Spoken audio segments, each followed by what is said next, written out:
আমরা যদি এই মিটারটা দেখাই, যে দেখুন এই যে মিটারটা আছে এটার সম্পূর্ণ লাইন এখন বিচ্ছিন্ন। তো কি কারণে বিচ্ছিন্ন বা কি সমস্যা হয়েছে বা কিভাবে চালু করব, সম্পূর্ণ ভিডিও আপনাদেরকে দেখানোর চেষ্টা করতেছি। অবশ্যই আমাদের সাথে থাকবেন। তো আমি যদি প্রথম পর্যায়ে একটু দেখাই যে মিটারে কয় টাকা আছে, সেটা যদি আপনারা দেখেন তখন আপনাদের একটু বুঝতে সুবিধা হবে। সেটা কি মিটারে টাকা ছিল বা ছিল না। তো আমি যদি 860 দিয়ে দেখি, দেখবেন যে 00 ব্যালেন্স। তো আমরা 0 ব্যালেন্স দেখার পর আমরা আরেকটা কোড ডায়াল করছি, সেটা হলো 889 দিয়ে দেখলাম সিকোয়েন্স নম্বর কত।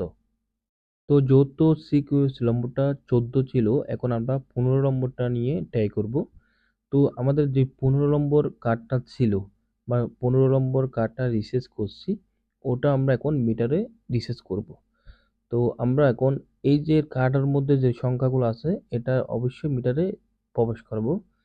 তো আমি আপনাদেরকে রিসার্চ করার সাথে সাথে একটা কথা বলি, যে এই যে মিটারটার মধ্যে কেন টাকা রিসার্চ হয় নাই। তো এটা ছিল 15 নম্বর কার্ড, এর আগে ছিল 14 নম্বর কার্ড। তো এটার অভিযোগ হলো যে আমার মিটারে টোকেন নম্বর থাকার পরও বা টোকেন নম্বর পাওয়ার পরও রিচার্জ হচ্ছে না। তো আমি প্রথম এসে যেটা যেটা দেখলাম সেটা হলো যে ওনার মিটারের সিকিউরিটি নম্বর আছে হলো 14। তো আমার থেকে এখন কি করতে হবে, 15 নম্বরটা ঢুকাতে হবে।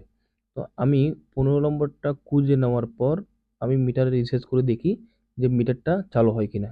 তো আপনারা দেখতেছেন যে যে কার্ডগুলো ছিল, যে কোডগুলো ছিল, এটা আমি মিটারে মারার পর বা মিটার রিসার্চ করার পর আপনারা দেখতে পাচ্ছেন যে মিটারটা অলরেডি চালু হয়ে গেছে।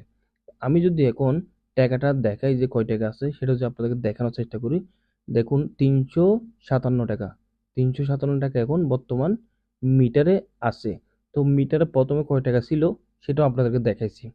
তো এখন আমরা পরবর্তী ধাপটা দেখানোর চেষ্টা করবো আপনাদের।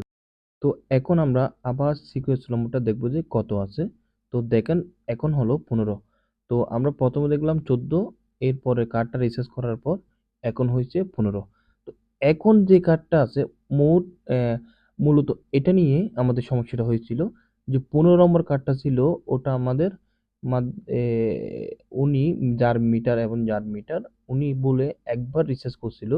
ওই কার্ডটা মিটারে টাকার সত্ত্বে ওই কার্ডটা কি রিচার্জ হইছে বা হয় নাই ওটা উনি বুঝতে পারে নাই। যে উনি কোডটা মারার পর হয়তোবা ভুল ছিল, কোডটা মারার পর মিটার রিচার্জ হয় নাই, তখন মিটার কার্ডটা রেখে দিয়েছিল।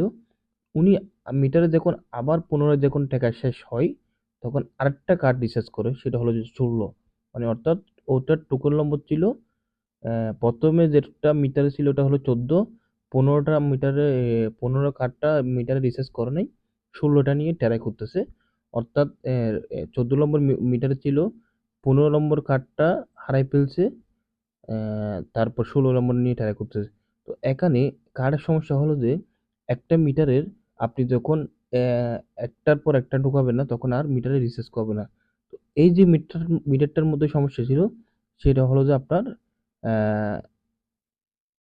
14 নম্বর কার্ড ছিল, এরপর 15 নম্বর কার্ডটা রিচার্জ করে নাই, আবার 16 নম্বর কার্ডটা নিয়ে ট্রাই করছিল, তখন আর রিচার্জ হচ্ছিল না। তো এখন আমি এসে কি করছিলাম, আবার সিরিয়াল ভাবে 15টা রিচার্জ করলাম, এরপর আবার 16 নম্বরটা রিচার্জ করলাম। তো এখন আপনারা দেখতে পাচ্ছেন একদম মিটারটা আহ, উন্মুক্ত, মানে একদম চালু। মানে তো এখানে দেখতে পাচ্ছেন 1275 টাকা আমার মিটার আছে অলরেডি এখন। তো এই ছিল আজকের ভিডিও। যাদের এইরকম সমস্যা হয় যে মিটারে টাকা রিচার্জ হচ্ছে না বা কেন হচ্ছে না, তো আপনারা একটা কথা বলবো, সেটা হলো যে 889 দিয়ে সিকিউর নম্বরটা দেখবেন কত আছে। এবং যারা বিকাশ থেকে রিচার্জ করেন তারা অবশ্যই কি করবেন, টোকেন নম্বরের নিচে একটা সিকিউর নম্বর বলে একটা সংখ্যা আছে, ওটা দেখবেন যে আপনার ওখানে কত দেখাচ্ছে বা মিটারে কত আছে। যদি মিটার 14 দেখায় তাহলে আপনি থেকে 15 কার্ড ঢোকাতে হবে, যদি 15 দেখায় তাহলে 16 ঢোকাতে হবে, যদি 16 দেখায় 17 ঢোকাতে হবে। এখন আপনার এখানে মনে করেন 20 দেখাচ্ছে, আপনি যদি 22 নিয়ে ট্রাই করেন তাহলে মিটারে রিচার্জ হবে না। তো এই ছিল আজকের ভিডিও। ভিডিওটা ভালো লাগলে অবশ্যই চ্যানেলটা সাবস্ক্রাইব করবেন। তো পরবর্তী ভিডিও পেতে অবশ্যই আপনারা চ্যানেলটা সাবস্ক্রাইব করবেন। তো আশা করি এতটুকু, সবাই ভালো থাকবেন। আসসালামু আলাইকুম।